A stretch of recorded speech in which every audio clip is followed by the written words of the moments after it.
Mining giant Fortescue Metals has announced plans to decarbonise its iron ore operations by 2030. Joining me now is business reporter Edward Boyd. Ed, Fortescue says it will invest more than $9 billion building batteries and greening its fleet of machineries, vehicles and trains. 2030, it's, pretty soon. Well, that certainly sucks. That means hard-working folks like myself will be out of a job if this goes through, and here's the kicker: it would hurt the economy because that would be less middle-class jobs.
It's pretty soon, Tom. It's a pretty ambitious announcement here from Fortescue Metals. Their executive chairman, Andrew Forrest, made this announcement just a couple of hours ago over in New York. But you can see on the screen here, $6.2 billion US dollars. It's about 9.2 billion Aussie dollars invested over the course of from basically now till 2030. But the bulk of the investment will be from 2024 to 2028.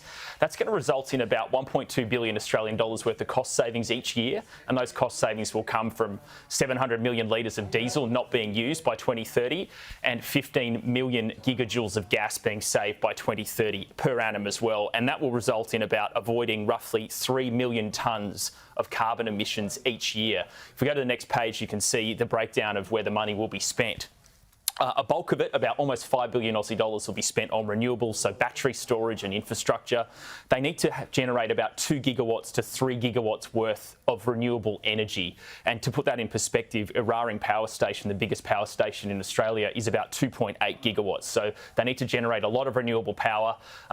A bulk of money will also be spent on site-based infrastructure, demand response, and the green fleet itself. Roughly $2 billion will be spent on, changing all those big diesel-powered locomotive trains, iron ore trains in the Pilbara, moving them onto green energy, moving all the equipment, the earth-moving equipment onto green energy as well. So it's a pretty ambitious announcement here from Fortescue Metals, and I'll be speaking to the executive chairman, Andrew Forrest, a little bit later today to get a bit more detail around how it's actually going to play out over the next 8 years, Tom.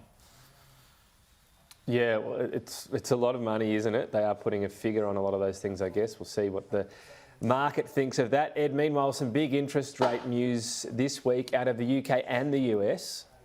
Yeah, we've got two huge cash rate decisions this week. The Bank of England is making its decision on Thursday. It was meant to make the call a week ago, but it's been delayed for 7 days due to the passing of Queen Elizabeth II. So we'll hear from the Bank of England governor overnight on Thursday. They're expected to lift their cash rate by 50 basis points. And then also on Thursday, we'll hear from Jerome Powell, the head of the US Federal Reserve Bank, and they're expected to lift their cash rate by 75 basis points, which would be another massive increase to the cash rate in the US. It's all due to rising inflation. So at the moment, markets around the world have been in a little bit of a holding pattern this week ahead of these announcements that are coming out at the back end of the week. Our stock market today, though, is up pretty strongly. It's up 1.1%, but it's been under a lot of pressure over the last couple of weeks, Tom.